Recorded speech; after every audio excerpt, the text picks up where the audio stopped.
Bismillahirrahmanirrahim. Assalamualaikum warahmatullahi wabarakatuh. Selamat pagi Bapak Ibu dosen, Dewan Juri, dan para mahasiswa semuanya, hadirin yang berbahagia. Kami persembahkan dengan segala hormat Showcase Project Citizen para mahasiswa program studi pendidikan sosiologi FPIPS UPI jenjang sarjana angkatan 2019 kelas B.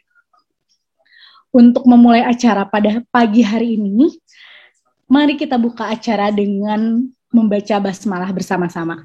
Bismillahirrahmanirrahim. Acara yang kedua yaitu menyanyikan lagu Indonesia Raya.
Baik, terima kasih pada hadirin semua. Acara selanjutnya yaitu kami undang Profesor Dr. Dasim Budimansyah, MSI, selaku dosen pengampu mata kuliah untuk memberikan pengantar showcase. Kepada Prof. Budimansyah, dipersilahkan. Assalamualaikum warahmatullahi wabarakatuh. Alhamdulillahirabbil alamin, wassalatu wassalamu ala asrofil anbiya'i wal mursalin wa ala alihi washabihi ajmain. Terima kasih moderator, Bapak-bapak Ibu dosen, adik-adik mahasiswa.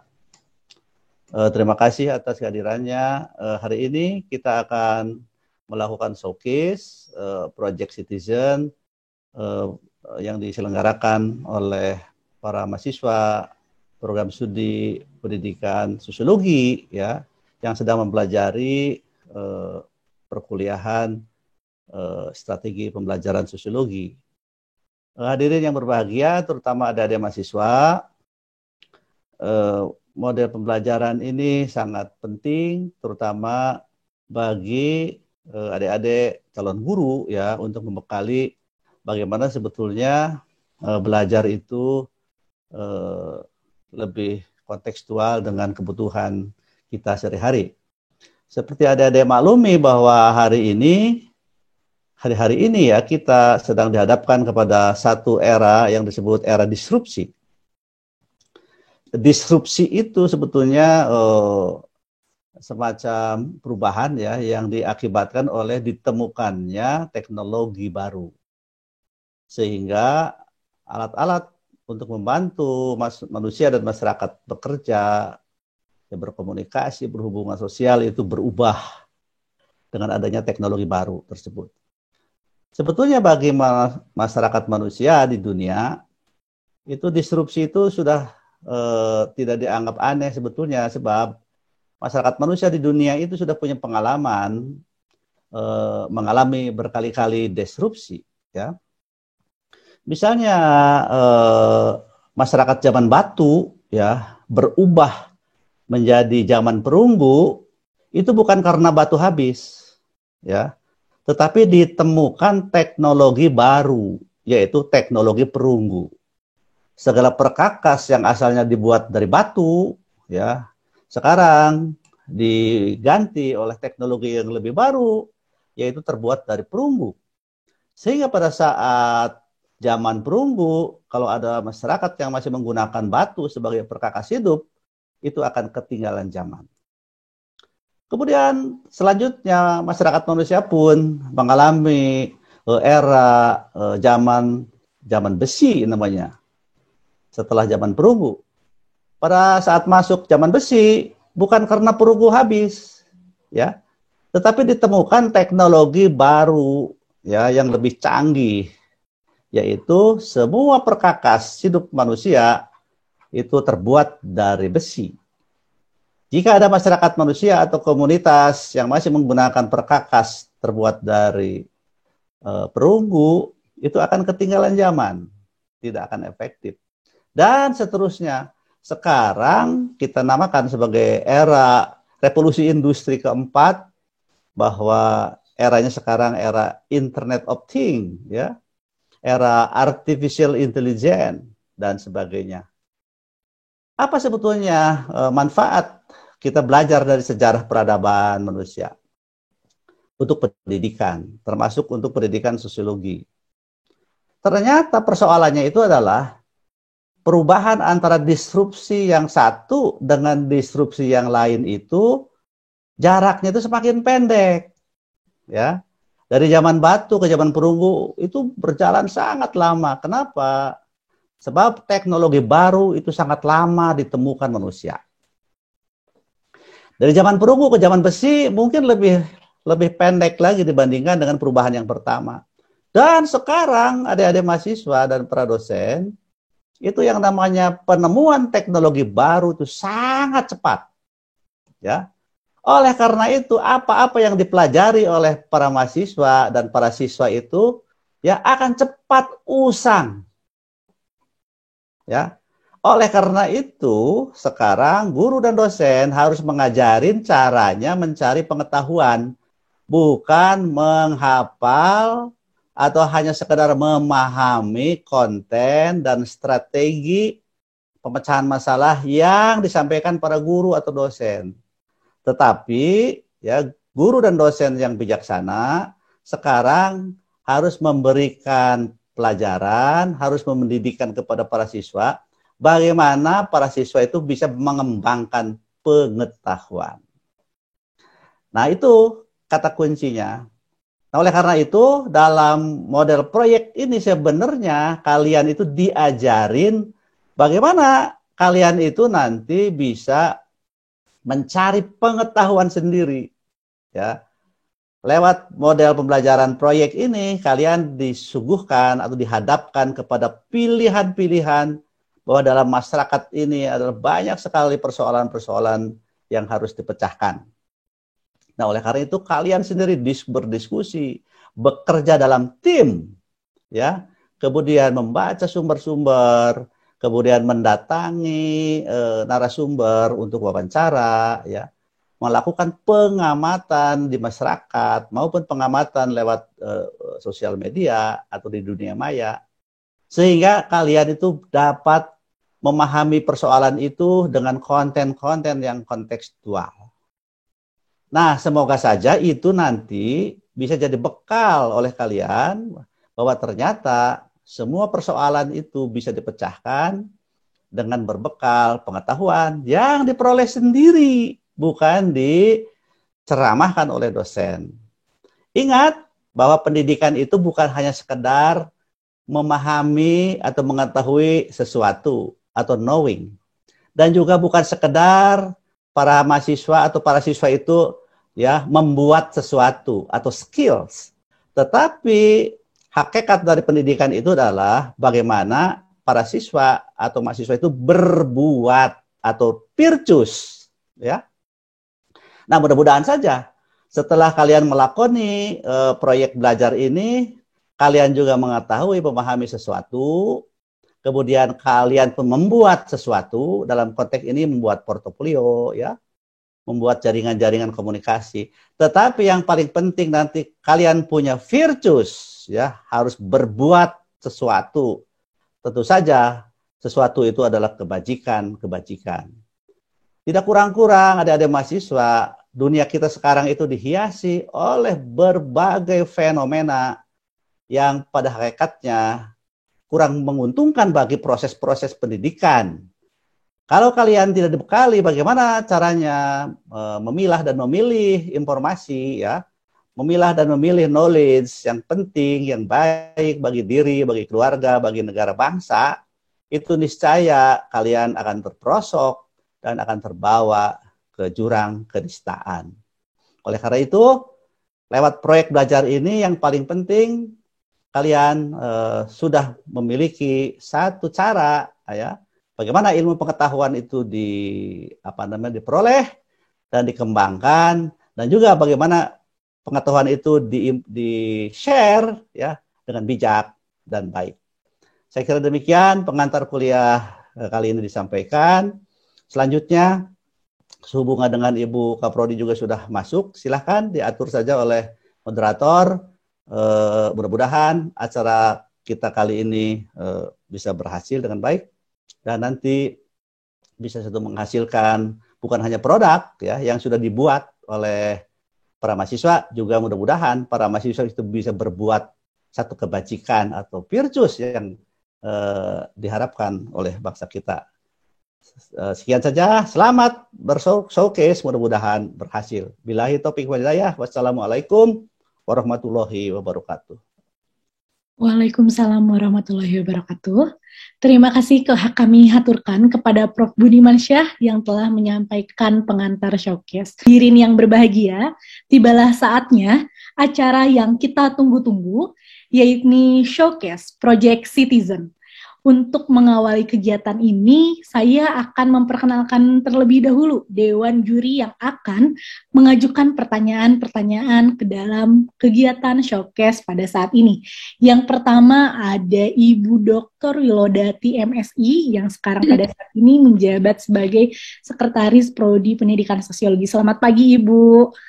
Selamat pagi, Prof. Dasin. Selamat pagi, Bu Anin dan anak-anakku sekalian. Terima kasih Ibu.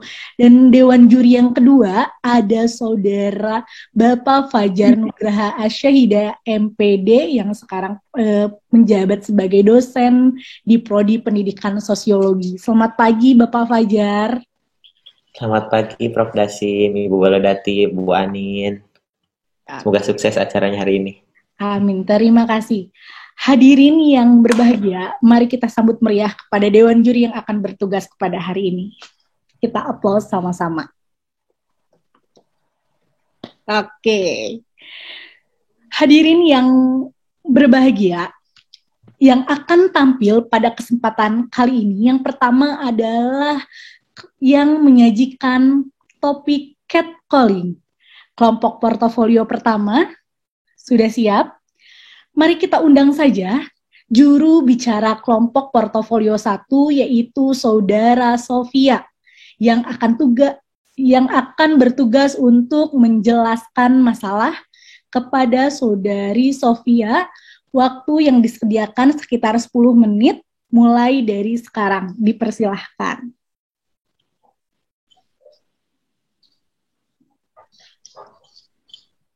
Baik, terima kasih banyak Ibu atas kesempatannya. Bismillahirrahmanirrahim. Selamat pagi Ibu Bapak Dewan Juri dan Ibu Bapak dosen yang terhormat. Perkenalkan, saya Sofia Salsabila selaku juru bicara dari kelompok 1 yang beranggotakan Nok Linda, Iman Ahmad, Neta Febrianti, Rivalni Saiful Pratiwi, Salsabila Aprilia Widianti, dan saya sendiri Sofia Salsabila. Portofolio 1 menjelaskan masalah. Berikut rangkuman mengenai masalah catcalling dan penyebarannya di Indonesia. Catcalling merupakan salah satu bentuk pelecehan seksual verbal berupa siulan, teriakan, atau komentar tentang fisik perempuan yang dilakukan oleh laki-laki. Pengalaman mendapatkan catcalling ini bisa berimbas pada rasa takut atau trauma bagi korban secara psikis. Penyebaran permasalahan catcalling di Indonesia sudah semakin luas. Permasalahan tersebut terjadi di ruang publik. Indonesia sendiri merupakan negara darurat akan kasus pelecehan seksual, seperti permasalahan catcalling ini. Menurut survei yang dilakukan oleh CNN Indonesia pada tahun 2016, dari 25.213 responden, baik dari kota maupun kabupaten, sebanyak 58% pernah mengalami pelecehan seksual dalam bentuk verbal. Oleh karena itu, perlu dikaji bagaimana pengaturan catcalling itu sendiri dalam sistem hukum di Indonesia dan kebijakan hukum dalam pembaharuan pengaturan perbuatan tindak pidana yang awalnya merupakan suatu perbuatan biasa sampai dikategorikan sebagai perbuatan pidana. Selanjutnya, salah satu alasan yang menjadi korban memilih untuk diam dalam menyikapi perbuatan catcalling ini adalah kurangnya respon dari aparat penegak hukum, serta belum adanya undang-undang yang secara khusus mengenai perbuatan catcalling tersebut. Oleh karena itu, pemerintah harus segera menangani masalah catcalling ini melalui kebijakan hukum. Diharapkan supaya kedepannya dapat memberikan perlindungan bagi korban yang menghapus rasa malu akibat dari stigmasi masyarakat, memulihkan mental dan psikologis korban. Masyarakat pun harus ikut bertanggung jawab untuk menangani catcalling, agar perbuatan catcalling ini tidak terulang kembali dan tidak dinormalisasikan dalam kehidupan bermasyarakat. Di Indonesia sendiri saat ini, undang-undang untuk menangani masalah catcalling tidak cukup memadai.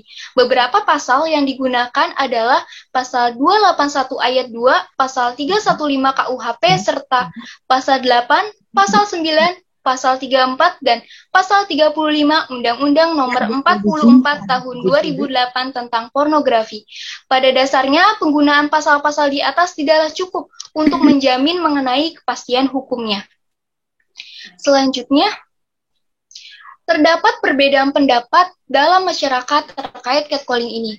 Penelitian yang dilakukan oleh Ida Ayu pada tahun 2019 yang berjudul Catcalling, Candaan, Pujian, atau Pelecehan Seksual menyebutkan bahwa beberapa orang masih menganggap atau berpendapat catcalling ini bukanlah suatu pelecehan, melainkan komentar dengan maksud bercanda atau hanya bermaksud iseng saja.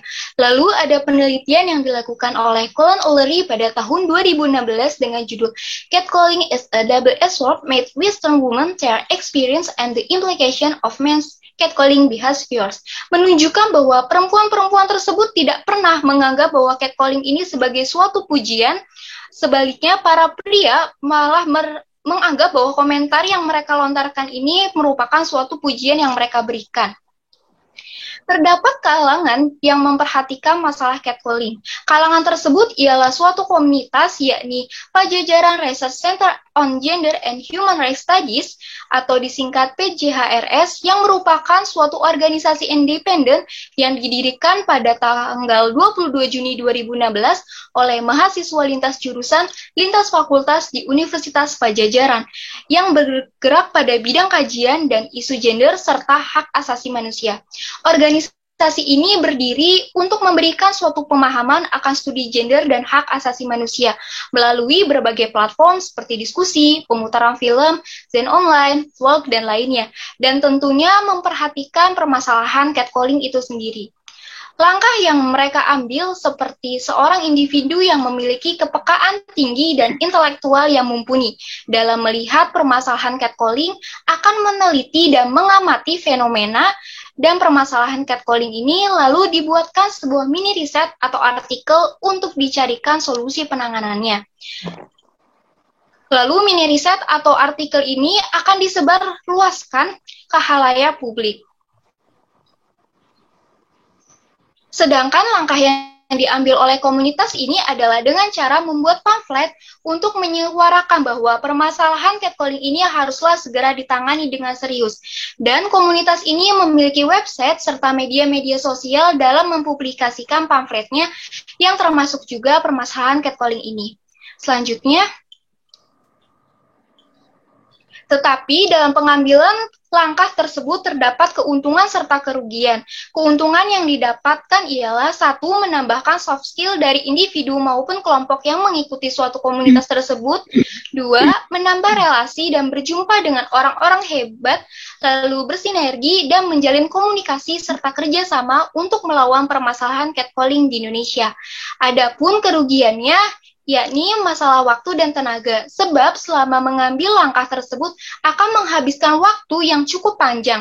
Semisal dalam mini riset, mengamati situasi sekitar itu diperlukan waktu yang cukup lama. Selanjutnya, terdapat lembaga pemerintah yang menangani masalah catcalling. Lembaga tersebut adalah 1. Kepolisian. Kepolisian ini harus menindaklanjuti setiap laporan yang masuk mengenai perbuatan catcalling. Yang kedua, ada kejaksaan. Kejaksaan akan melakukan penuntutan sesuai dengan pasal yang telah ada yang berkaitan dengan tindak perbuatan catcalling, sehingga pelaku mendapatkan tuntunan sesuai dengan tindak perbuatannya kepada korban. Yang ketiga, ada hakim. Dalam proses persidangan, hakim memiliki tugas untuk menjatuhkan putusan terkait hukuman yang akan diterima oleh pelaku yang melakukan perbuatan catcalling. Yang keempat, ada Komnas Perempuan. Komnas Perempuan ini akan memantau bagaimana kasus tersebut ditangani dan untuk memastikan bahwa lembaga penyedia layanan di pemerintah ini serta di masyarakat memenuhi hak-hak korban.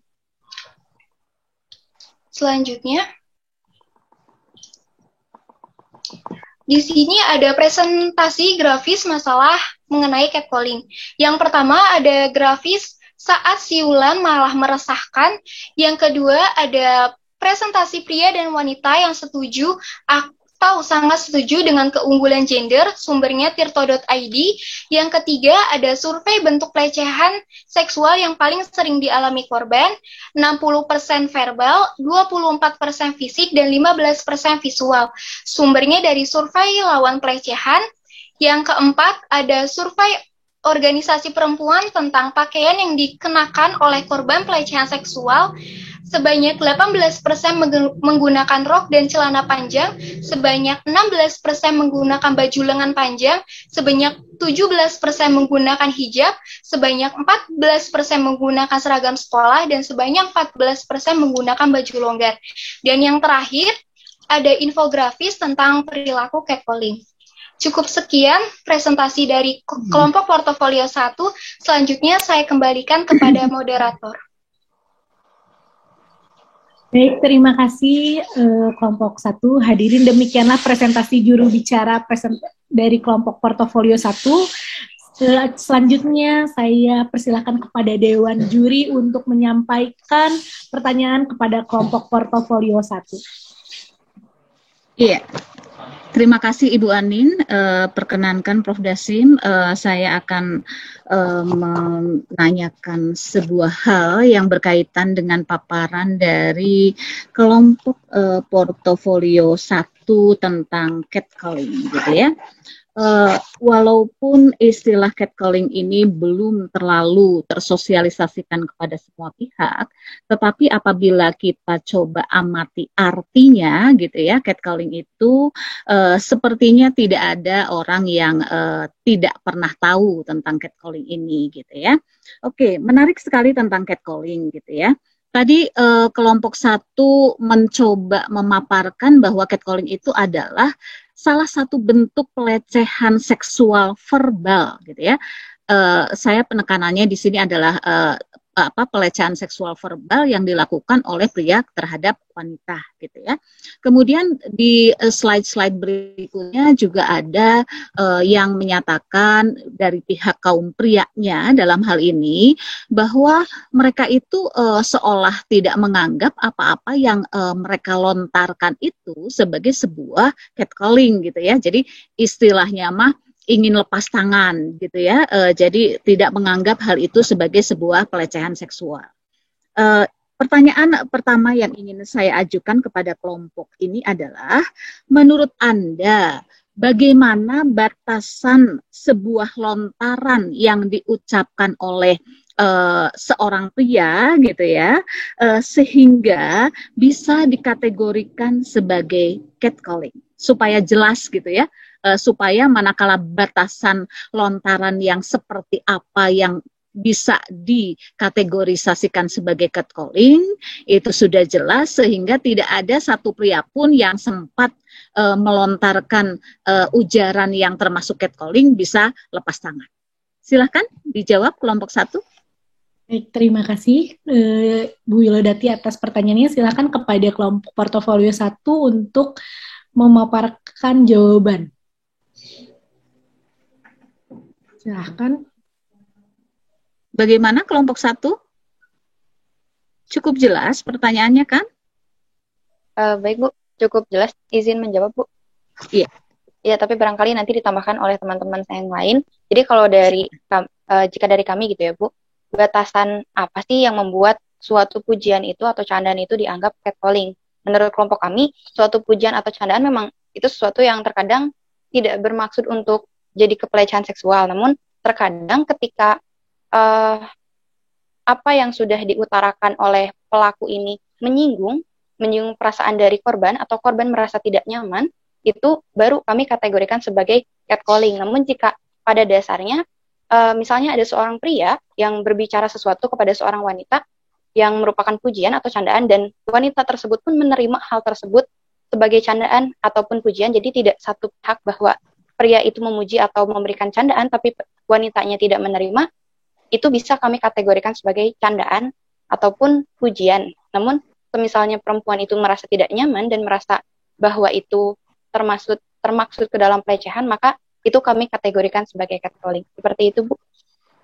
Ya, sebentar. Tadi Anda mengatakan ada kata pujian gitu loh ya. Pujian atau candaan. Ini dua hal yang berbeda.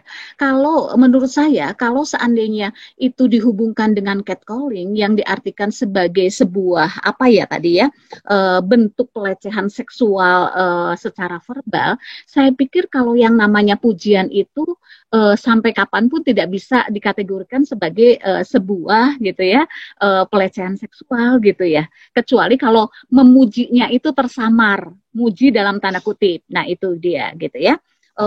Coba saya ingin respon Anda, apakah walaupun mungkin saya tidak tahu ya, apakah kemudian kalau kita buka ininya gitu ya, artinya gitu ya, secara etimologis catcalling itu bisa juga sebagai kategori pujian, selain kemudian candaan dan lontaran secara verbal, karena verbal ya, yang dikategorikan sebagai pelecehan seksual. Saya kok agak bingung kalau Anda memasukkan salah satunya itu sebagai pujian.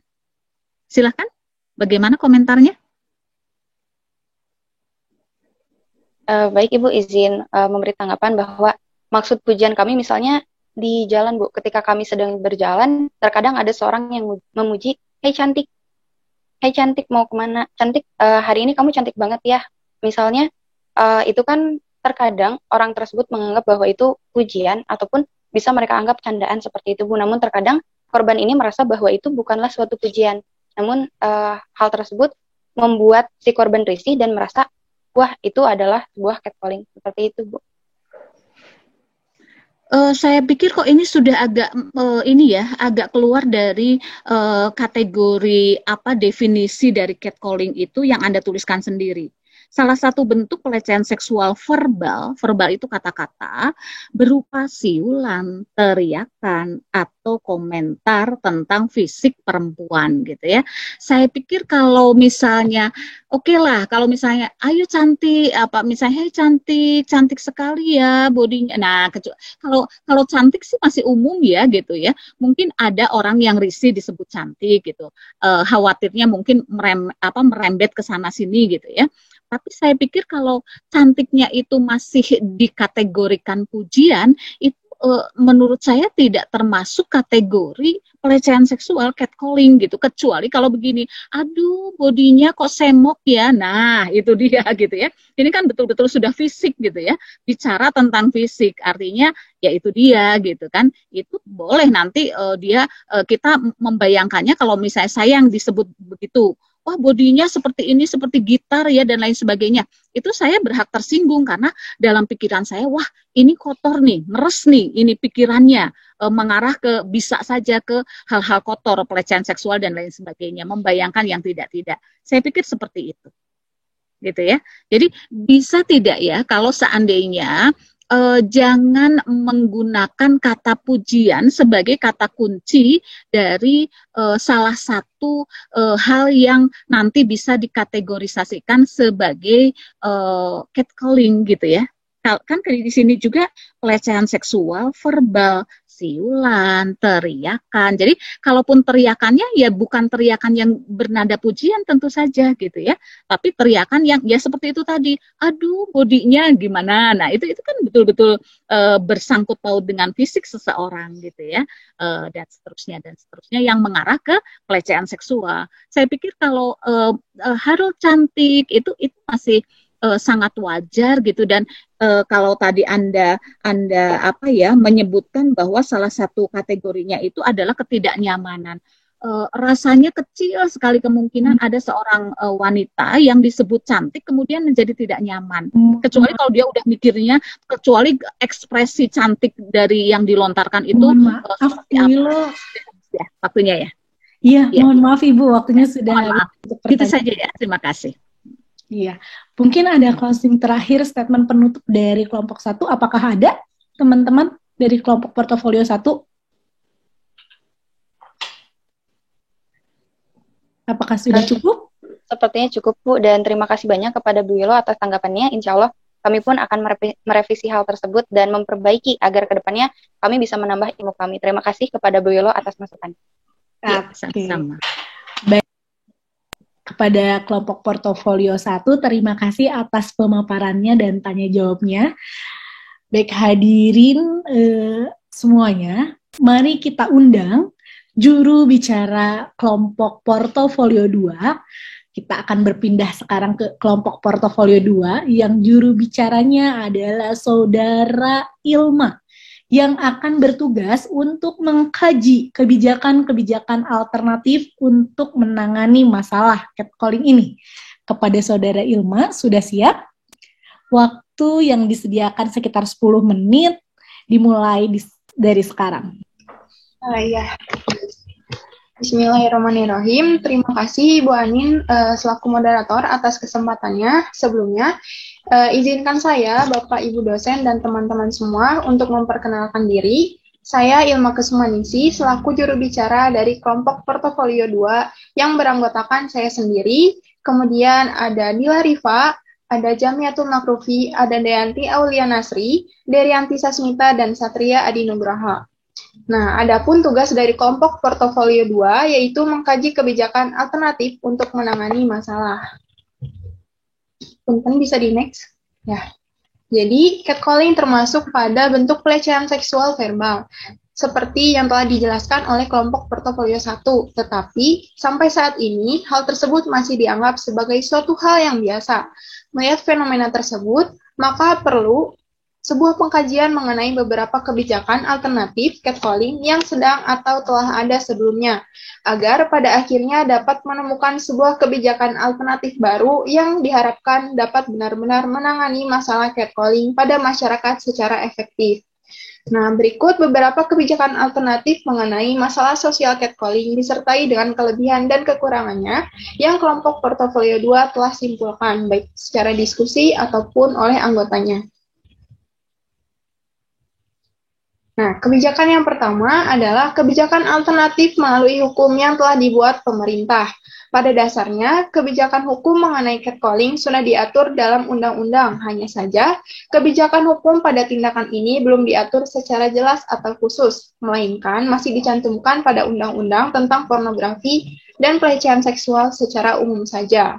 Nah, berikut terdapat beberapa pasalnya. Yang pertama adalah pasal 281 KUHP ayat 2. Nah, di sini menerangkan bahwa apabila ada seseorang dengan sengaja di depan orang lain di luar kesediaan orang tersebut melakukan suatu perbuatan asusila, dapat dipidana penjara ataupun pidana sosial. Kemudian yang kedua yaitu pasal 315 KUHP menggambarkan bahwa setiap penghinaan yang sengaja dilakukan terhadap seseorang dengan tulisan maupun lisan di depan orang tersebut maupun melalui surat dapat dikategorikan sebagai penghinaan ringan yang mampu dipidana dengan penjara maupun pidana denda. Yang ketiga, Undang-Undang Nomor 44 Tahun 2008 tentang pornografi. Nah, di sini terdapat dua pasal, yang dua bagian. Pada pasal pertama, Angka 1, ketentuan umum menyatakan pornografi adalah gambar, sketsa, ilustrasi, foto, tulisan, suara, bunyi, gambar bergerak, animasi, kartun, percakapan, gerak tubuh, atau bentuk pesan lainnya. Nah, melalui berbagai bentuk media komunikasi dan atau pertunjukan di muka umum yang memuat kecabulan atau eksploitasi seksual yang melanggar norma kesusilaan dalam masyarakat. Nah, bagian keduanya secara garis besar menyatakan bahwa seseorang dilarang menjadikan orang lain sebagai objek atau model muatan yang mengandung konten pornografi walaupun dengan persetujuannya. Nah, kemudian dalam kebijakan alternatif ini tentunya terdapat sebuah kekurangan dan juga kelebihan. Selanjutnya, nah, kelebihan dari kebijakan alternatif ini, apabila sebuah kepastian hukum itu dapat terlaksana dengan baik, khususnya beberapa pasal yang baru saja saya sampaikan, maka kelebihannya adalah kebijakan alternatif yang dibentuk oleh pemerintah tersebut akan memberikan dampak positif juga terhadap masalah sosial catcalling dalam masyarakat Indonesia. Baik itu terhadap tingkat kasusnya yang berkurang ataupun masyarakat yang takut untuk melakukan tindakan catcalling karena kepastian hukumnya itu sendiri. Nah, kemudian terdapat kekurangan di dalam pasal-pasal tersebut hanya membahas mengenai perbuatan pelecehan seksual secara umum saja, sehingga belum ada batasan dari hukuman atas tindakan catcalling itu sendiri. Bisa di next. Nah, itu kebijakan yang pertama. Kemudian yang kedua yaitu kebijakan alternatif melalui iklan layanan masyarakat sebagai media edukasi.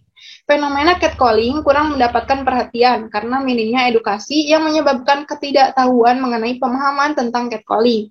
Nah, salah satu strategi pesan pemerintah untuk menarik perhatian masyarakat dengan menggunakan iklan layanan masyarakat atau disingkat ILM. Nah, ILM ini digunakan sebagai sarana edukasi yang mampu menyampaikan pesan kepada masyarakat bahwa akan lebih menyenangkan apabila kita dapat berinteraksi, namun dengan cara yang lebih baik dan sopan pada sesama di ruang publik.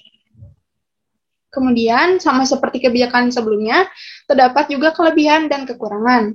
Nah, kelebihan dari kebijakan ini yaitu ILM dapat merangsang masyarakat untuk menciptakan lingkungan sosial yang kondusif dan nyaman untuk kehidupan bersama. Nah, selain itu juga, ILM sebagai media untuk edukasi dapat lebih kompleks lagi dari edukasi yang diterima dari lembaga pendidikan seperti sekolah. Nah, itu karena ILM memiliki cakupan masyarakat yang lebih luas, jadi tidak sekadar untuk peserta didik saja, namun untuk masyarakat umum juga bisa. Nah, kemudian terdapat kekurangan dari kebijakan ini, informasi yang berkembang di ruang publik, masyarakat khususnya dari iklan layanan masyarakat, banyak yang masih memiliki informasi yang monoton. Kemudian, iklannya juga masih tergantung pada kebijakan media massa dalam meluangkan sebagian ruang atau waktunya. Ada media massa yang mengenakan tarif, ada juga yang membebaskan tarif dengan konsekuensi iklan yang dipasang tersebut hanya mendapatkan ruang atau waktu yang tidak marketable. Nah, kemudian kebijakan yang ketiga yaitu ada kebijakan alternatif melalui sanksi sosial sebagai tindakan represif atau non-preventif. Nah, perbuatan catcalling dikategorikan sebagai bentuk dari perbuatan yang melanggar kesusilaan. Suatu perbuatan yang melanggar kesusilaan tidak terlepas dari adanya sanksi sosial. Nah, sanksi sosial ini bisa dijadikan sebagai kebijakan alternatif yang dijatuhkan bagi pelaku sebagai upaya untuk mengurangi perbuatan catcalling. Sama seperti kebijakan sebelumnya, terdapat juga kelebihan dan kekurangan. Nah, kebijakan kelebihan dari kebijakan alternatif ini, mohon maaf. Nah, sanksi sosial sebagai kebijakan alternatif dari masalah sosial catcalling memiliki sifat publik yang artinya dapat menimbulkan efek jera bagi pelaku catcalling. Nah, dalam penerapan sanksi sosial bisa dilakukan dengan cara pembangunan berbasis data dalam bentuk memperlihatkan sebuah public notice, foto, poster berisikan suatu data si catcaller, menerangkan bahwa orang tersebut merupakan pelaku catcalling dalam bentuk pelecehan seksual verbal dan juga bisa dicantumkan nomor hotline jika sewaktu-waktu terjadi perbuatan catcalling. Nah, kemudian terdapat juga kekurangan. Adapun kekurangan dari kebijakan alternatif ini yaitu sanksi sosial apabila kebijaksanaannya tidak dilakukan dengan baik, maka hal tersebut dapat menjadi bumerang karena pelaku dari catcalling juga dapat melaporkan dengan pasal UU ITE yang telah ditetapkan oleh pemerintah itu sendiri. Nah, selain itu juga terkadang sanksi sosial tanpa adanya bukti yang nyata atau yang jelas akan membuat kasus pelecehan seksual secara verbal melalui catcalling itu sendiri menjadi bias atau tidak jelas bagaimana kasus tersebut harus berakhir dan harus diselesaikan. Nah, itu mungkin terima kasih. Oh iya, mohon maaf. Ini terdapat presentasi grafis contoh kebijakan catcalling. Nah, ini kebetulan dari kelompok 2 menyampaikan grafis dari kebijakan alternatif yang kedua. Nah, yang pertama adalah contoh ILM pada stasiun televisi. Nah, ini bersumber dari televisi Net TV. Nah, kemudian yang kedua yaitu contoh ILM dalam bentuk opini oleh influencer pada channel YouTube. Ini dari channel Gita Savitri Devi. Kemudian yang ketiga, contoh ILM yang dibuat masyarakat dalam channel YouTube pribadi. Ini berjudul Catcalling melalui channel Jessica Valencia. Nah, itu mungkin terima kasih. Mohon maaf atas segala kekurangannya. Saya kembalikan kepada Ibu Anin selaku moderator. Baik, terima kasih kelompok 2. Hadirin, demikianlah presentasi dari juru bicara kelompok portofolio 2. Kepada Dewan Juri dipersilakan untuk menyampaikan pertanyaannya kepada kelompok portofolio 2. Pada Bapak Fajar. Ya, hatur nuhun Bu Anin, terima kasih atas waktunya. Hatur nuhun Prof. Dasim dan Bu Wilodati. Ada sedikit pertanyaan dari presentasi. Boleh kan ya dari presentasi yang pertama lanjut ke presentasi yang kedua. Kebetulan saya baca-baca artikel terkait catcalling. Ini judulnya tentang Motivation Behind Catcalling, Exploring Men's Engagement in Street Harassment Behavior. Jadi tadi untuk untuk mengetahui sejauh mana catcalling ini dikatakan sebagai sexual harassment atau enggak, sebelum menjawab, kalian itu harus melakukan sedikit riset, yaitu melalui measurement-nya itu adalah ambivalent sexism inventory atau short form. Kemudian ada sexual harassment attitude scale, nah itu yang paling penting. Dan sexual harassment dalam bentuk catcalling ini kan, ini nyambung ke pertanyaan. Ini merupakan salah satu bentuk social dominance orientation di mana traditional masculinity and feminist not only in Indonesia but also around the world itu menguasai ya. Maka tadi disebutkan juga beberapa laws atau hukum yang kalian sebutkan itu merupakan alternatif di mana catcalling bisa dimasukkan ke dalam salah satu pasal undang-undang. Namun yang menjadi pertanyaan adalah pertama, definisi dari catcalling tersebut itu apakah sudah masuk ke dalam definisi asusila? Nah, karena ketika suatu definisi tentang kejahatan belum masuk ke dalam satu kategori yang dimasukkan ke dalam hukum, itu sulit untuk diajukan hukumannya. Kan di sini tadi juga disebutkan bahwa catcalling is a common form of street harassment often described as sexual harassment from a stranger in a public place. Apakah definisi itu sudah masuk ke dalam kategori asusila tersebut atau belum?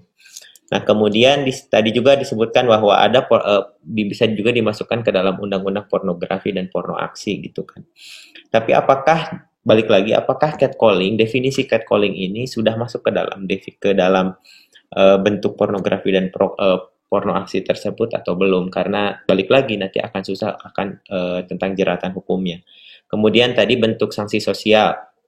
itu emang yang paling efektif ya, ketika banyak zaman sekarang netizen itu sudah tangannya sudah mulai aktif memvideo, dan perempuan juga sudah mulai berani ketika mereka mendapatkan tindakan catcalling, mereka memvideokan hal tersebut, sehingga akhirnya banyak laki-laki atau yang laki-laki hidung belang yang akhirnya mendapatkan sanksi sosial. Yang jadi pertanyaan adalah, seberapa efektifkah dan apa yang harus dilakukan perempuan ketika mereka mendapatkan tindakan catcalling, jika dihadapkan dengan situasi atau keadaan aslinya. Itu beberapa pertanyaan dari saya. Terima kasih. Baik, terima kasih kepada Pak Fajar. Silakan kepada kelompok portofolio 2 untuk menjawab pertanyaan dari Dewan Juri. Dipersilahkan kelompok 2. Untuk pertanyaan yang pertama mungkin ya Pak ya, nanti dari teman-teman saya juga menambahkan.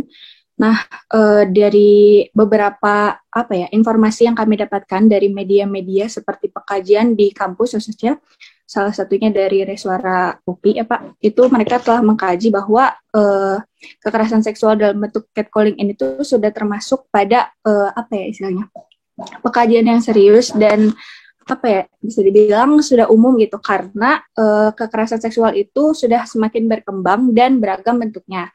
Sementara dari payung hukumnya sendiri itu masih sangat terbatas. Nah, kemudian untuk pertanyaan yang terakhir mungkin ya Bu ya, mengenai bagaimana cara kita ketika dihadapkan langsung di situasi catcalling. Nah, berdasarkan informasi yang saya dapatkan gitu, ada beberapa cara yang dapat kita lakukan. Cara itu bisa disebut dengan 5D. Yang pertama adalah dialihkan. Nah, maksud dialihkan di sini adalah ketika kita mendapatkan sebuah catcalling dan kita tuh bisa mengalihkannya seperti kita berpura-pura menelpon atau bahkan menelpon secara benar gitu ya dengan orang lain, atau juga ketika kita berada pada saat itu ada orang lain, kita meminta bantuan kepada orang lain agar mengalihkan si pelaku catcalling tersebut. Lalu yang kedua itu, kita dapat melakukan sebuah pelaporan terhadap pihak yang berwajib atau pada orang-orang yang di sekitar kita yang sekiranya dapat menolong. Lalu yang ketiga, apabila situasi dan kondisinya memungkinkan, kita dapat menegur si pelaku catcalling tersebut apabila kondisi dan situasi memungkinkan. Dan yang keempat, kita dapat melakukan dokumentasi sebagai bukti yang valid. Dan yang terakhir adalah kita dapat menenangkan diri kita sendiri. Seperti itu. Terima kasih. Baik, terima kasih anggota dari kelompok portofolio 2. Apakah ada lagi dari kelompok portofolio yang mau menambahkan? Atau sudah cukup?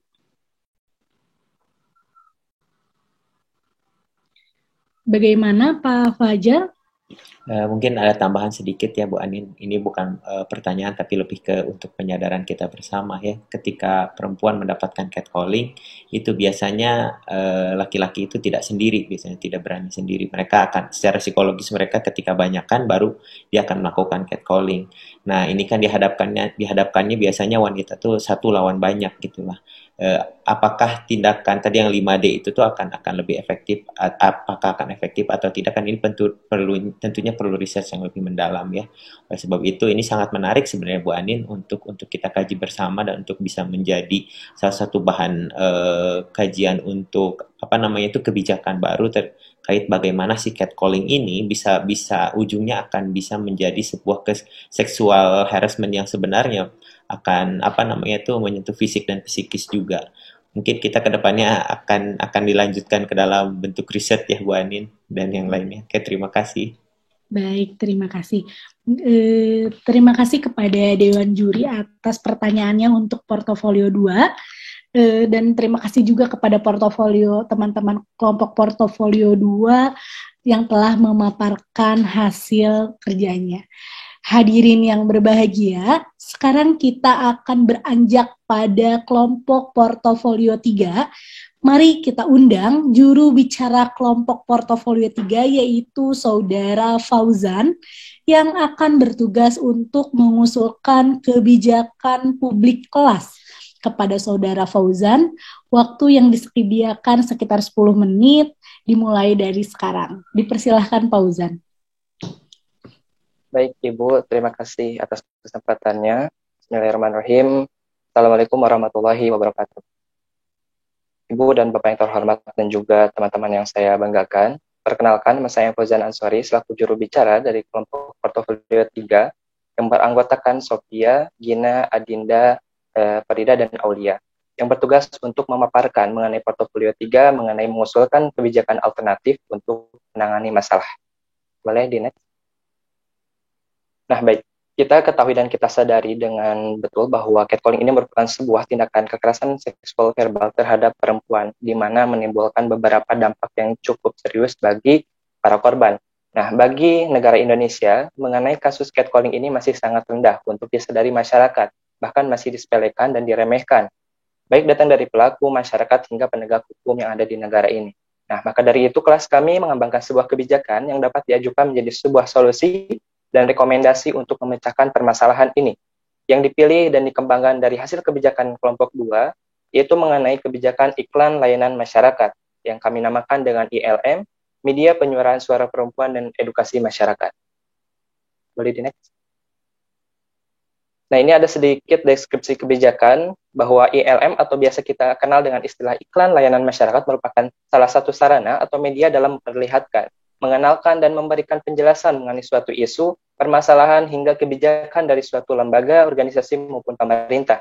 Penggunaan iklan ini dapat menjadi salah satu strategi pesan pemerintah untuk menarik perhatian masyarakat. Nah, untuk memperjelas kebijakan yang kami kembangkan, ada beberapa poin yang memuat rincian kebijakan ini. Di antaranya sebagai berikut. Boleh di next? Nah, untuk melihat apakah kebijakan kami usulkan ini adalah kebijakan yang diyakini akan dapat menangani masalah, ada beberapa poin penjelasannya. Pertama, bahwa kebijakan ini diyakini dapat menangani masalah karena iklan ini memiliki fokus utama dan tujuan sebagai media edukasi dengan fungsi pencegahan preventif untuk menangani masalah catcalling ini. Pemberian pengetahuan dan pemahaman melalui ILM ini dinilai akan menangani masalah catcalling, karena masyarakat membutuhkan yang namanya edukasi, membutuhkan pengarahan dan juga sosialisasi. Nah, isi dari iklan catcalling ini dapat disusun sedemikian rupa, menyesuaikan dengan apa yang seharusnya diberikan kepada masyarakat Indonesia. Dapat berupa pengenalan apa itu catcalling, contoh tindakannya, cara menanggapinya, hingga dapat berupa himbauan dengan dasar hukum tertentu. Nah, kebijakan ILM ini sangat efektif jika diproduksi dan diselenggarakan oleh pemerintah melalui lembaga-lembaga resmi negara yang mempunyai pengaruh serta ketegasan yang tinggi. Apabila hal ini direalisasikan, maka ini sudah menjadi suatu permasalahan yang serius seharusnya, karena sudah ditindak dan dihimbau oleh pemerintah, sehingga masyarakat akan jauh lebih patuh dan dapat merubah sikap sebagai pengimplikasian pesan yang telah disampaikan. Boleh di next? Kemudian ada pun beberapa kelebihan dari kebijakan ini. Pertama, ILM ini dinilai paling tepat dan memungkinkan karena ini merupakan sebuah kebijakan dan solusi preventif untuk pemecahan masalah catcalling. ILM menjadi sangat relevan dan sesuai dengan keadaan masyarakat pada zaman sekarang, yaitu di zaman di mana segala teknologi dan informasi berkembang dengan pesat. Jangkauan dari pemilihan media iklan layanan masyarakat ketika menyampaikan sebuah kebijakan dan informasi dinilai dapat menjangkau masyarakat yang sangat luas, bahkan dapat menjangkau setiap sudut yang ada di dalam masyarakat. Iklan layanan masyarakat merangsang masyarakat menciptakan sebuah lingkungan sosial yang kondusif dan nyaman untuk kehidupan bersama. Kemudian dapat dikemas dengan semenarik dan sedemikian rupa. Kemudian iklan layanan masyarakat ini sebagai media untuk edukasi dapat lebih kompleks dari edukasi yang diterima dari lembaga pendidikan seperti sekolah. Karena banyak sekali ranah sosial media yang bisa kita berikan iklan mengenai catcalling ini. Kemudian yang terakhir, pada masa saat ini, masyarakat selalu menggunakan media massa sebagai alat untuk memperoleh berbagai informasi. Boleh di next? Di samping itu pula, ada beberapa kelemahan dari kebijakan ini. Pertama, informasi yang berkembang di ruang publik masyarakat, khususnya dari iklan layanan masyarakat, banyak yang masih memiliki informasi yang monoton. Kemudian kemunculan ILM di media massa ini sangat tergantung pada kebijakan media massa dalam meluangkan sebagian ruang atau waktunya. Ada media massa yang menggunakan tarif, ada juga yang membebaskan tarif dengan konsekuensi iklan yang dipasang tersebut hanya mendapatkan ruang atau waktu yang tidak marketable. Kemudian tidak semua orang dapat melihat atau menonton dengan benar iklan yang disampaikan. Terkadang banyak yang hanya melihat sekilas saja. Maka dari itu, kembali kepada bagaimana konten atau iklan tersebut dibuat menarik mungkin. Boleh di next. Ini ada beberapa pasal untuk melihat apakah kebijakan yang kami usulkan ini adalah kebijakan yang tidak bertentangan dengan Undang-Undang Dasar 1945. Kami memilih beberapa pasal dan undang-undang yang berkaitan dengan pelecehan seksual verbal dan periklanan.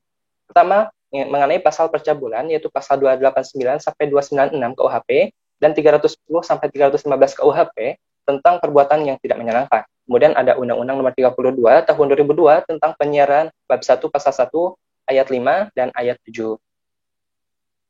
Boleh di next.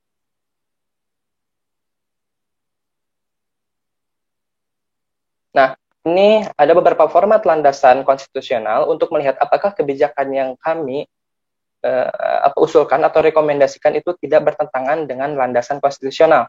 Pertama, pemerintah tidak diperkenankan melakukan perbuatan yang melanggar hak asasi manusia. Nah, kebijakan yang kami usulkan ini tidak bertentangan dengan batasan kekuasaan pemerintah. Alasannya karena iklan ini tidak memiliki unsur pelanggaran hak asasi manusia terhadap siapapun. Nah, justru memiliki maksud untuk menegakkan dan menghargai hak perempuan yang harus diperlakukan sebagai manusia tanpa memandang gender. Kemudian, pemerintah tidak diperkenankan dengan tidak adil dan tidak jujur membatasi hak seseorang untuk mengungkapkan pendapatnya, baik lisan maupun tulisan, atau dengan cara-cara lainnya. Nah, kebijakan yang kami usulkan ini tidak bertentangan dengan batasan kekuasaan pemerintah tersebut. Alasannya, karena kebijakan ini ditujukan untuk seluruh masyarakat Indonesia. Dengan kata lain, ini bersifat adil, tidak memiliki unsur kepalsuan, merupakan aspirasi pendapat masyarakat, sehingga kebijakan ini tidak membatasi hak seseorang untuk mengungkapkan pendapatnya baik lisan maupun tulisan. Yang ketiga, pemerintah tidak diperkenankan mencabut kehidupan, kebebasan, atau harta milik seseorang tanpa melalui pengadilan yang adil dan jujur. Nah, kebijakan yang kami usulkan ini tidak bertentangan dengan kekuasaan pemerintah tersebut. Alasannya, karena kebijakan ini sama sekali tidak memiliki unsur intervensi, kekerasan, atau bahkan hingga membahayakan nyawa setiap individu. Dan yang terakhir, pemerintah tidak diperkenankan membuat aturan hukum yang tidak rasional, bersifat diskriminatif, serta mengelompokkannya berdasarkan ras, agama, dan etnis tertentu. Nah, kebijakan yang kami usulkan itu jelas tidak bertentangan dengan batasan kekuasaan pemerintah tersebut. Alasannya, yaitu karena di dalam pengedukasian iklan ini tidak memiliki unsur sara atau agama yang sensitif, dan juga tidak memiliki unsur kepalsuan dalam pengedukasiannya, serta tidak memiliki muatan diskriminatif, karena semua ditujukan untuk kesejahteraan masyarakat tanpa memandang unsur sara. Boleh di next. Nah, kemudian ada badan yang bertanggung jawab untuk menyelenggarakan kebijakan ini. Pertama, kami pilih ada dua ya. Pertama, yaitu Komnas Perempuan. Alasannya karena korban dari catcalling ini biasanya terjadi pada kaum perempuan, dan Komnas Perempuan sendiri merupakan lembaga negara yang independen untuk penegakan hak asasi manusia khususnya pada kaum perempuan di Indonesia. Yang kedua adalah Kemenkominfo atau Kominfo, karena alasannya karena mengenai pengaturan iklan, khususnya mengenai iklan layanan masyarakat, merupakan salah satu tanggung jawab dari Kemenkominfo. Karena pada dasarnya iklan layanan masyarakat ini memuat komunikasi dan informasi yang disampaikan sehingga sangat jelas pengawasan, perilisan, penyelenggaraan akan berada di bawah naungan dari tanggung jawab Kemenkominfo. Boleh di next. Dan selanjutnya itu ada presentasi grafis kebijakan yang diusulkan. Ada beberapa yang kami pilih. Yang pertama itu ada mengenai satu berita artikel yang memaparkan begitu pentingnya edukasi tentang catcalling ini. Diambil dari suaka.online.com. Dan yang kedua adalah mengenai contoh iklan layanan masyarakat yang dikembangkan oleh masyarakat. Ini membuktikan bahwa catcalling ini merupakan salah satu tindakan pelecehan seksual verbal yang harus diketahui oleh masyarakat banyak. Dan yang ketiga adalah salah satu artikel berita yang menyatakan bahwa Presiden kita, Bapak Joko Widodo, itu tampil di salah satu klip di bioskop yang merupakan iklan layanan masyarakat. Ini membuktikan bahwa pemerintah memilih media iklan layanan masyarakat dan sarana bioskop untuk penyampaian pesan dan strategi menarik perhatian bagi masyarakat. Mungkin cukup sekian presentasi dari saya. Terima kasih atas perhatiannya. Saya kembalikan ke moderator. Baik, terima kasih atas penyampaian yang disampaikan oleh kelompok portofolio 3. Selanjutnya kepada Dewan Juri, pada Ibu Wilodati untuk memberikan pertanyaannya, dipersilahkan Ibu.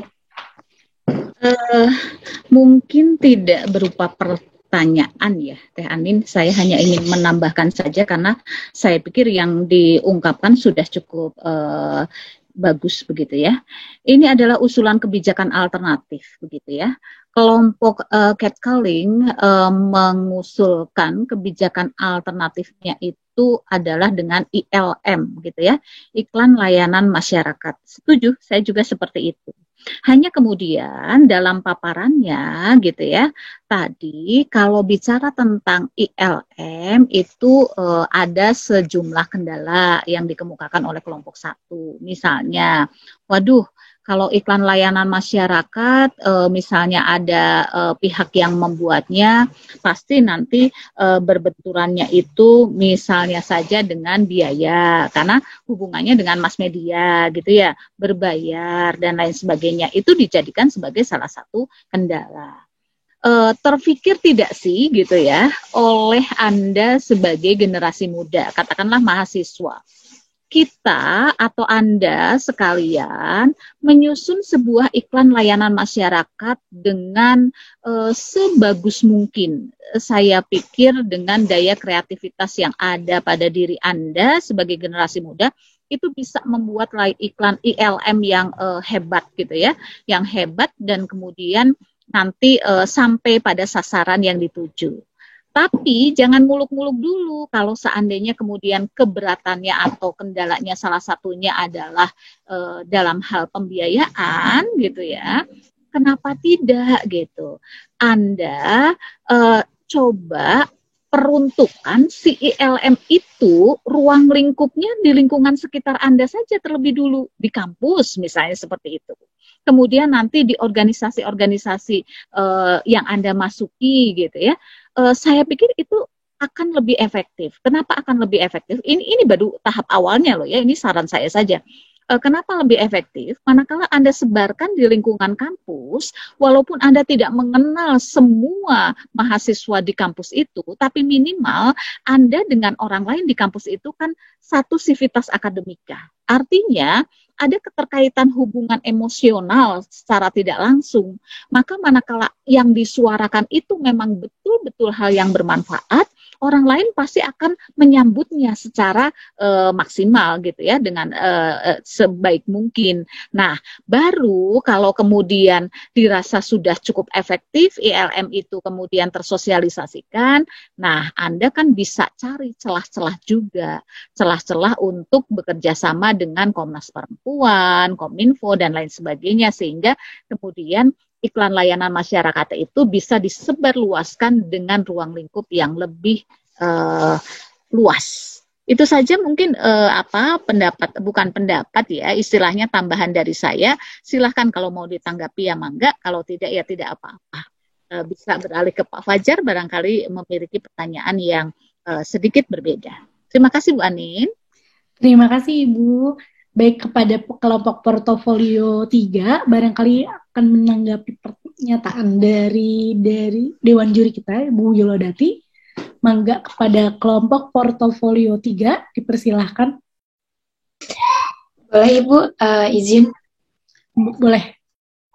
Baik Ibu, terima kasih atas tanggapannya. Memang benar gitu Bu, untuk ILM ini, jika melihat kendala kan memang ada dari keuangan gitu Bu, kalau dalam ILM. Namun tidak menutup kemungkinan untuk bagaimana kreativitas kita sebagai mahasiswa dalam menyebarluaskan ILM ini, tidak hanya di ranah yang harus mengeluarkan uang gitu, bisa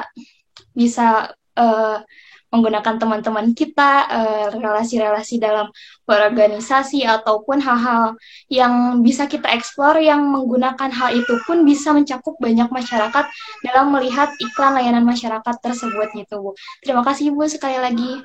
Ya, berarti sependapat ya. Bisa disebarkan di area mana saja sekemampuan kita, baru dicari celah untuk lebih memperluas gitu ya. Oke. Ya. Baik. Terima kasih Ibu Wilodati atas tambahannya untuk dan masukannya untuk kelompok portofolio 3. Ya, hadirin yang berbahagia, mari kita beranjak ke portofolio 4. Kita undang juru bicara kelompok portofolio 4, yaitu Saudara Alifa, yang akan bertugas untuk menyajikan action plan kepada Saudari Alifa. Waktu yang disediakan 10 menit, dipersilahkan dari sekarang. Baik, terima kasih Bu Ani. Jadi berhubungan dengan action plan gitu, kita pastinya berhubungan dengan portofolio sebelumnya. Intinya dalam merealisasikan kebijakan kelas ini, kita memerlukan dukungan dari pihak-pihak yang berpengaruh. Nah, baik dari masyarakatnya maupun pihak pemerintahannya, agar bisa ikut andil gitu dalam mensosialisasikan iklan layanan masyarakat ini agar dapat tersampaikan secara sebutnya optimal gitu, dan bisa juga menjadi pihak pendukung kebijakan ini. Nah, langkah-langkah memperoleh dukungan dari mereka ini diantaranya boleh yang pertama, kepada Kominfo, yang akan kita lakukan adalah merancang dan mengajukan proposal kebijakan kelas mengenai iklan layanan masyarakat catcalling pada pihak Kominfo, khususnya pada Ditjen PPI yang memiliki tugas dan fungsi pelayanan publik dalam pelayanan perizinan penyelenggaraan telekomunikasi, pelayanan perizinan penyelenggaraan pos, dan pelayanan perizinan penyelenggaraan penyiaran, lalu mengajukan pelaksanaan dialog dengan Kominfo sebagai pihak yang berpotensi untuk mendukung kebijakan kelas mengenai iklan layanan masyarakat catcalling ini dalam rangka meyakinkan pihak terkait bahwa tindakan pelecehan seksual verbal berupa catcalling ini harus merupakan masalah serius gitu. Mengingat Kominfo ini merupakan pihak-pihak yang dapat bekerja sama untuk merealisasikan kebijakan kelas ini. Boleh di next. Selanjutnya adalah influencer. Nah, langkah-langkah yang akan kami lakukan untuk meminta dukungan pada influencer ini, kami akan menghubungi kontak person yang bersangkutan maupun melalui manajernya dan menjelaskan mengenai tujuan kita mengajak kolaborasi mengenai kebijakan kelas yang akan kita jalankan ini mengenai catcalling. Lalu meyakinkan orang yang bersangkutan bahwa mendukung kebijakan kelas dalam iklan layanan masyarakat ini dengan menjelaskan bahwa catcalling merupakan permasalahan yang masih dianggap sepele oleh orang awam, sehingga kita membutuhkan suara para influencer atau orang yang bersangkutan untuk ikut andil menyuarakan kebijakan agar para audiens atau pengikutnya dapat aware dan tidak lagi memandang sepele mengenai masalah catcalling yang semakin hari intensitas permasalahannya dan kasusnya ini semakin meningkat. Setelah setuju, mereka menyanggupi kita dan kita juga telah tersedia akun Instagram kelas yang nantinya dapat dipost ulang oleh para influencer baik dalam feed Instagram, Instagram Story maupun platform lainnya yang menghubungkan mereka dengan para audiens yang dituju. Selanjutnya, ada kepada komunitas langkah-langkah yang akan kami lakukan untuk meminta dukungan kepada komunitas. Yang pertama, pada dasarnya melaporkan tindak kekerasan maupun tindak pelecehan seksual dapat dilakukan melalui website resmi pihak komunitas. Akan tetapi, di samping itu juga, kami dapat menghubungi pihak tersebut melalui media sosial lainnya. Adapun dalam meminta dukungan dalam menyebarluaskan kebijakan yang akan kami ajukan, kami terlebih dahulu menyusun proposal yang berisi keterangan langkah-langkah serta alasan kami dalam membuat kebijakan tersebut. Setelah itu, kami melakukan kontak dengan para pihak komunitas dengan mengajak berdiskusi dan berusaha meyakinkan mereka agar dapat memberikan dukungan terhadap kami. Tentunya hal ini dilakukan dengan harapan kebijakan kami dapat dikenal dan tersampaikan kepada masyarakat. Dan kami berharap pihak komunitas dapat turut mensosialisasikan perihal kebijakan yang kami ajukan melalui berbagai platform, baik melalui websitenya maupun media sosialnya. Lalu Selanjutnya adalah polisi. Nah, langkah-langkah yang akan kita lakukan untuk meminta dukungan kepada polisi, pertama, jika melaporkan suatu tindakan kekerasan verbal ini, kita diharapkan bisa langsung datang ke kantor polisi terdekat dari lokasi yang terjadi, menyebutkan kronologis yang telah dialaminya, lalu melampirkan bukti berbentuk video untuk memperkuat laporan, bisa juga melalui media sosial agar mempermudah masyarakat untuk menyampaikan pelaporan, juga mengadu via telepon call center Polri.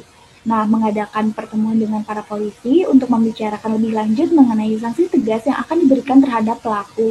Cara untuk menghilangkan normalisasi pelaku tersebut, lalu pemberian penyuluhan terhadap masyarakat sekitar mengenai catcalling yang merupakan termasuk tindak kekerasan seksual verbal agar masyarakat paham bahwasanya catcalling ini merupakan tindakan yang tidak bisa dinormalisasikan dalam kehidupan sehari-hari. Walau banyak yang menganggapnya hanya sebagai gurauan, lalu setelah itu meminta kerjasama kepada pihak polisian untuk ikut menayangkan iklan layanan masyarakat mengenai catcalling ini yang telah kami produksi pada televisi khusus yang biasanya berada di kantor kepolisian. Selain itu, ikut juga menyebarluaskan video iklan yang terdapat dalam akun Instagram Pers kami. Selanjutnya, ada Komnas Perempuan lah. Langkah-langkah yang akan kami lakukan, pertama, pelaporan isu kekerasan atau pelecehan seksual kepada Komnas Perempuan sangat dipermudah. Nah, dengan mengirim laporan melalui media sosial Komnas Perempuan, mulai dari Facebook, Instagram, dan juga email. Namun, untuk meminta dukungan kebijakan, alangkah baiknya kami menyusun proposal kebijakan kelas mengenai ILN ini, agar maksud dan tujuan lengkapnya dapat dijelaskan di sana. Setelah itu, mengadakan dialog dan berusaha meyakinkan pihak Komnas Perempuan untuk memberikan dukungan penuh terhadap penyelesaian kebijakan kelas ini. Realisasian. Lalu, penyampaian edukasi dan informasi mengenai catcalling dapat terverifikasi dan menjangkau masyarakat secara lebih luas. Pihak Komnas Perempuan pun dapat ikut menyuarakan dan mensosialisasikan iklan layanan masyarakat ini di media sosialnya. Selain itu, Komnas Perempuan dapat mengajak lembaga masyarakat di bawah naungannya untuk ikut mendukung iklan layanan masyarakat ini. Selanjutnya, pihak yang akan mendukung kebijakan ini adalah sekolah. Dengan cara menyusun proposal iklan layanan masyarakat kepada sekolah agar dapat memberi dukungan kepada kebijakan kami tersebut.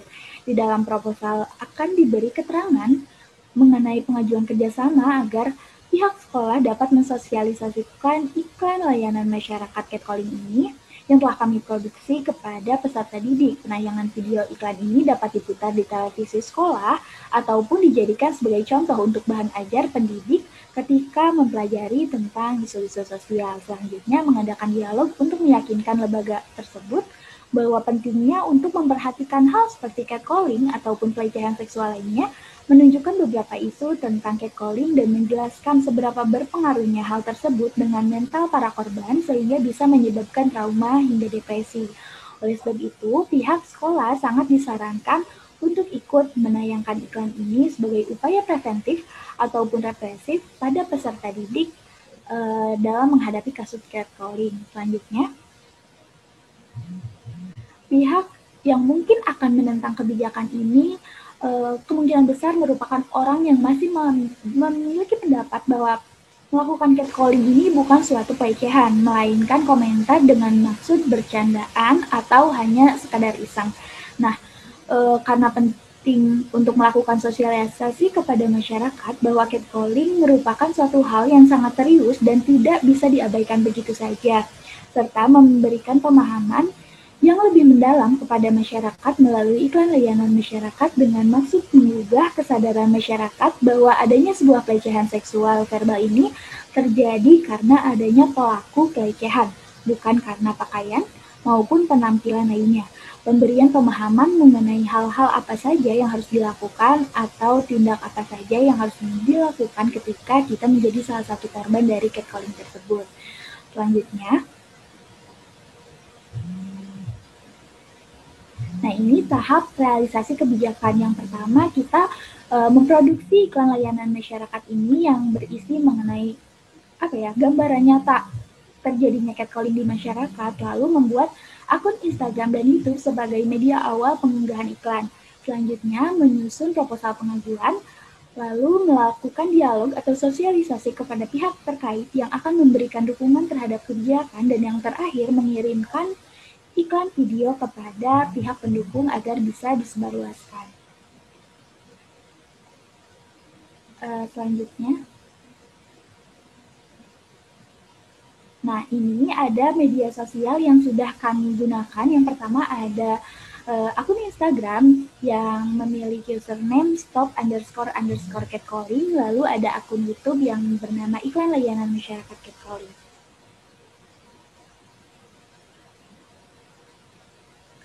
Mungkin sekian yang dapat kami paparkan. Saya kembalikan lagi kepada Ibu Anin sebagai moderator. Terima kasih. Baik, terima kasih kepada kelompok Portofolio 4 atas penampilannya. Untuk sekarang kepada Dewan Juri untuk dipersilahkan bertanya kepada kelompok Portofolio 4. Oke, terima kasih Bu Anin. Ya, terima kasih Bu Anin. Ini bukan pertanyaan tapi lebih ke pernyataan dan apresiasi.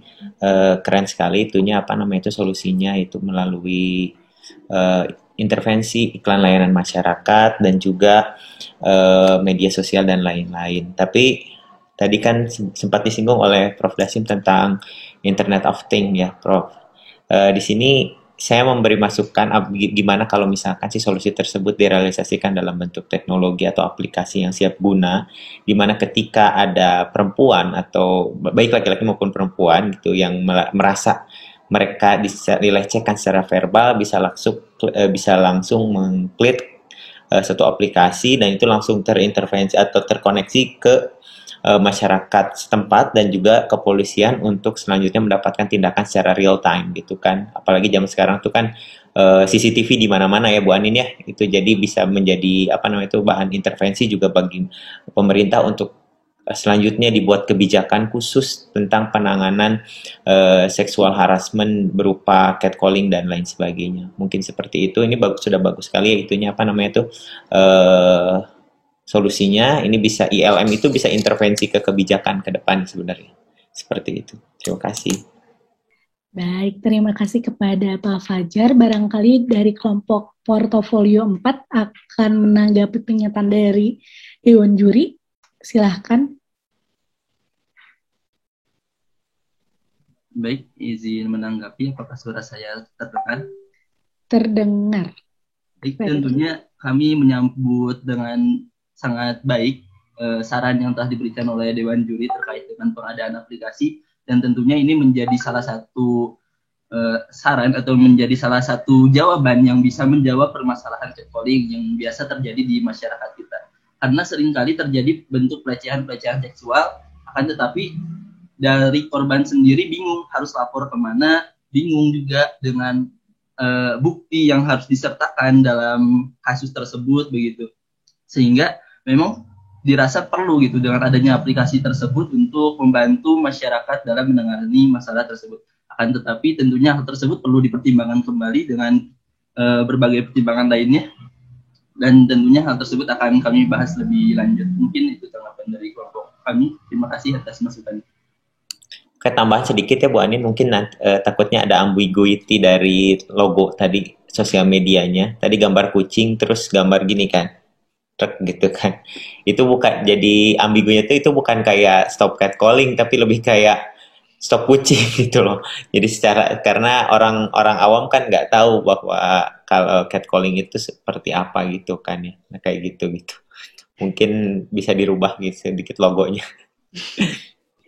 Baik, terima kasih Pak Fajar atas masukannya. Barangkali terakhir mungkin sebelum ditutup dari Bu Wilodati mau menyampaikan pendapatnya mungkin Bu. Saya pikir cukup ya. Jadi saya juga akan menegaskan apa yang disarankan oleh Pak Fajar, karena sudah cukup representatif tampilan dan ajuan-ajuan dari kelompok terakhir portofolio ini. Alangkah lebih baiknya begitu ya. Tadi itu, jadi bikin sebuah aplikasi yang kemudian memudahkan si korban kapanpun gitu ya untuk hanya sekedar mengklik tapi sudah terkonek kepada pihak terkait, dan itu cukup untuk istilahnya menyelamatkan gitu ya bagi si korbannya. Baik. Terima kasih Bu Wilodati dan Pak Fajar. Hadirin dan para mahasiswa yang budiman, sambil menunggu Dewan Juri untuk merekap hasil penilaian dari teman-teman kelompok kelas 1, mari kita saksikan video persembahan dari para mahasiswa kelas catcalling ini. Nah, untuk operator, apakah sudah siap? Nah, oke, kepada Dewan Juri dan teman-teman hadirin semua, selamat menikmati video tayangan berikut ini.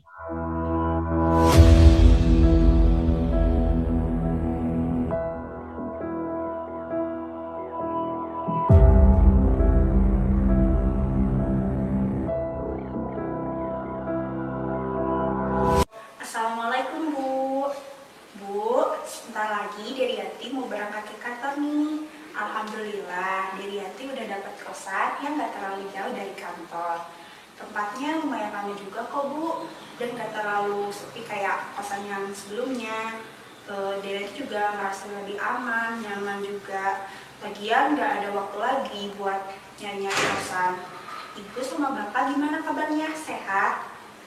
Waalaikumsalam. Alhamdulillah kalau begitu nak. Ibu dan bapak di sini baik-baik saja. Kamu jaga kesehatan. Jangan lupa sarapan. Jangan lupa juga pakai masker sama minum vitaminnya ya nak ya. Lagi musim kayak gini. Iya Bu, Derianti bakal jaga kesehatan kok. Kalau gitu, Derianti sekalian pamit ya Bu, takut terlambat. Nanti Derianti kabarin Ibu lagi ya. Ya udah kalau begitu. Hati-hati di jalannya ya nak ya. Iya Bu, Assalamualaikum.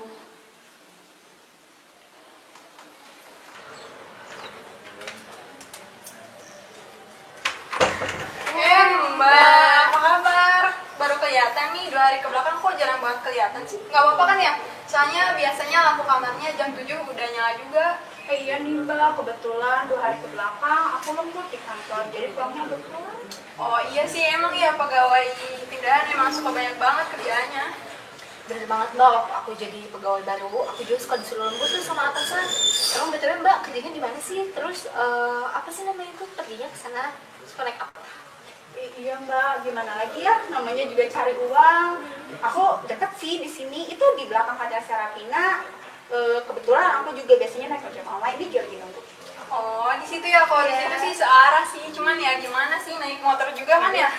Susah juga kalau ada MP3. Iya. Ya udah. Iya, kita pergi dulu ya Mbak. Iya Mbak. Duluan ya. Iya, hati-hati juga ya Mbak. Dadah. Dadah. Duluan ya Mbak.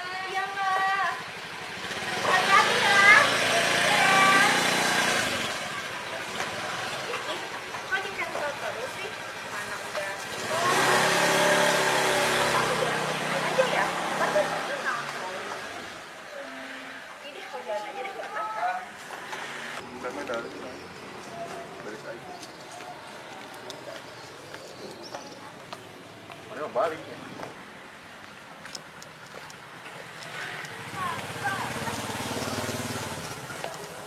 Ini jangan yang kata bener bukan ya?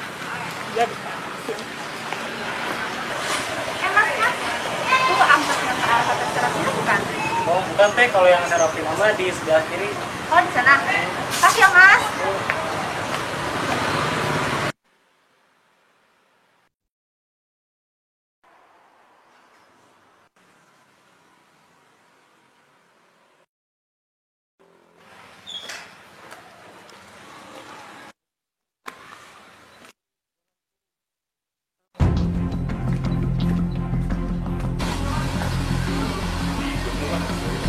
Oh jadi kalau biasa.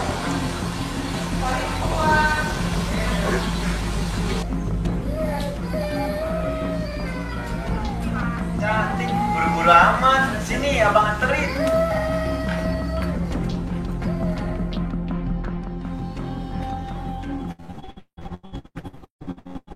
Mas, udah Pacar Serapina Mas, cepetan Mas.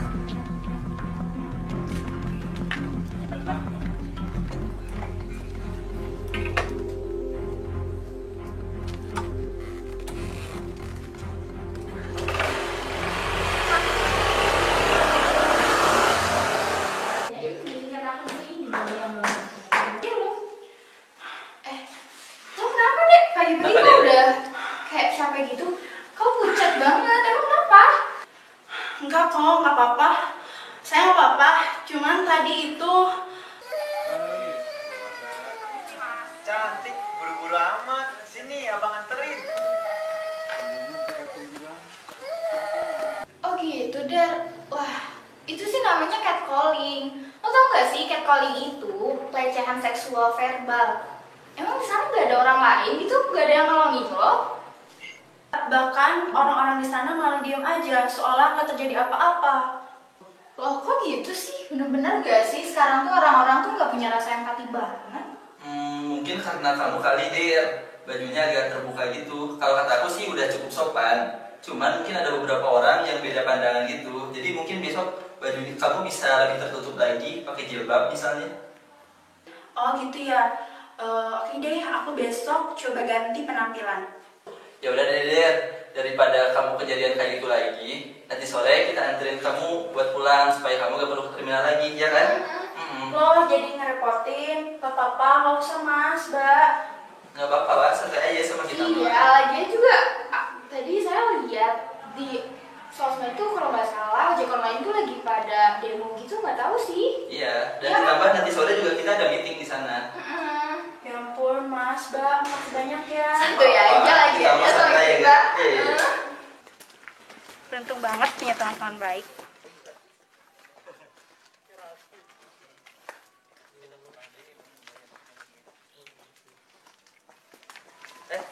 Cewek, baru pulang kerja ya, Bang? Buru-buru amat. Gak akan ngapa-ngapain kok.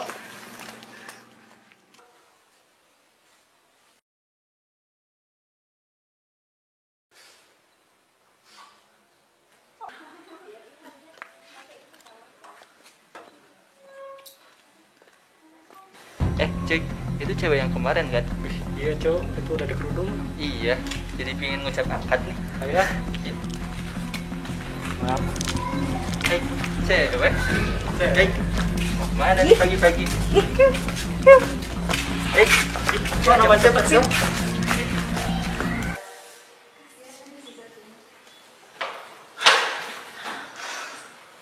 Kenapa deh ya?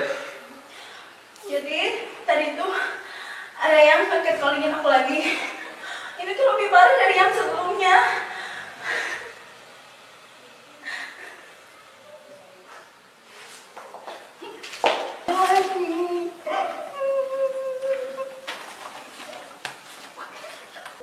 Lihat deh, lihat. Ini persis banget sama yang lo alamin. Iya, ini persis banget deh kayak yang kamu alamin. Iya bener kayak gitu. Tuh lihat.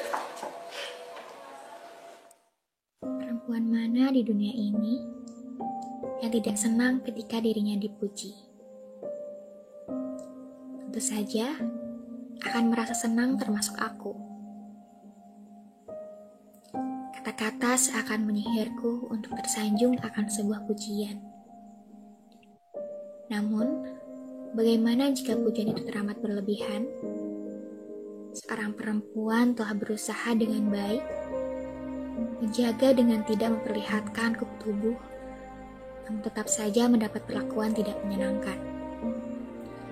Kata-kata tidak pantas yang dilontarkan kepada perempuan dapat berujung pada tindakan pelecehan.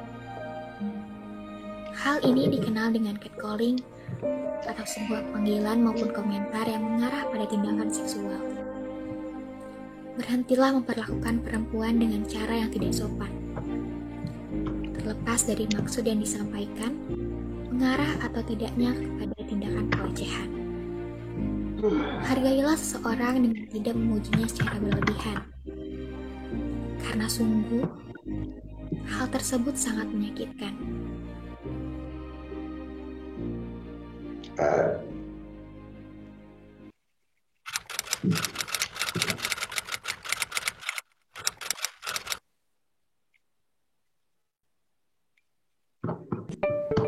video yang di-repost Derry bagus banget nih. Aku harus repost juga. Wah, video iklan yang dari repost penting banget nih buat edukasi. Baru tahu juga kalau itu pelecehan seksual verbal. Aku repost juga. Wah, ini catcalling beneran pelecehan verbal. Jadi murah ya, Harus kita konteks perempuan nih. Iklan yang di-repost Derry edukatif banget ini. Kayaknya aku harus tag influencer deh, biar dapat atensi lebih nih. Tag A, harus diangkat nih masalah ini. Bentar deh, iklan yang di repost Dila, Salsa sama Derini sama banget sama pengalaman aku. Kalau kayak gini terus bahaya nih, mending tag Komnas Perempuan aja deh biar bisa mereka lihat.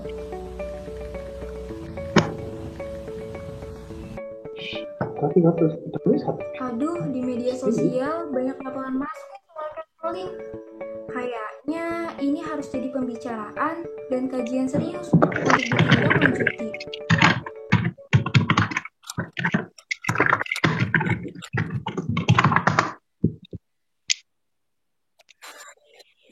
Assalamualaikum Pak. Sebelumnya mohon maaf mengganggu waktunya. Saya Derianti. Kebetulan saya kos di kosan Ibu Anti. Kos mencari Pak. Waalaikumsalam. Gimana Mbak? Pak, sebenarnya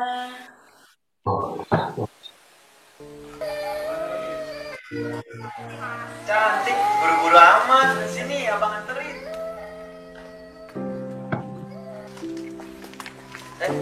Cewek, baru pulang kerja ya, Bang? Buru-buru amat. Nggak akan ngapa-ngapain kok. Cewek. Mau kemana nih pagi-pagi? Mana baca sih? Oh gitu ya Mbak. Aduh, ini gak bisa dibiarin sih Mbak. Baik, nanti saya tindak lanjut ya Mbak. Terima kasih atas informasi dan juga laporannya. Dan saya juga secara pribadi mohon maaf ya Mbak atas ketidaknyamanannya selama di lingkungan ini. Sekali lagi terima kasih ya Mbak. Baik Pak, gak apa-apa kok. Terima kasih banyak ya Pak.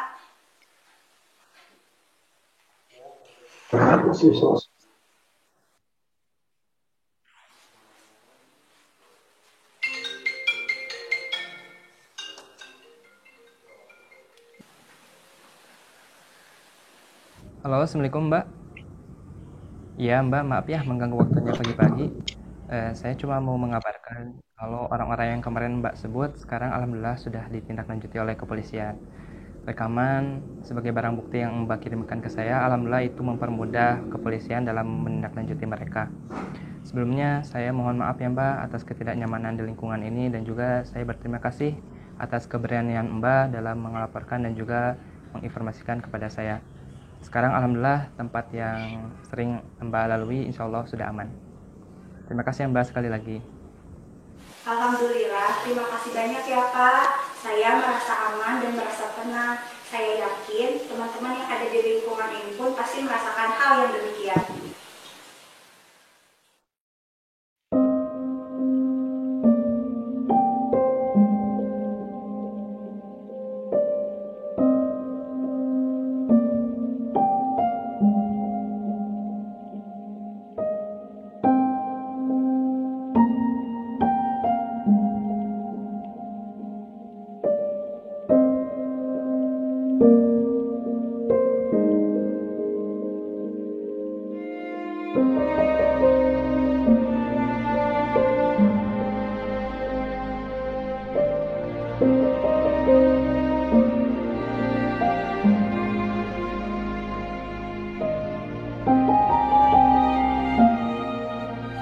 Perempuan bukanlah pakaian yang bisa kamu pakai dan kamu lepas seenaknya. Perempuan bukanlah sebuah paras yang selalu dituntut mempesona untuk digoda. Haknya itu dihormati. Haknya itu dilindungi. Namun kenyataannya miris sekali. Perempuan tidak ada bedanya seperti objek hiasan tanpa ada harganya.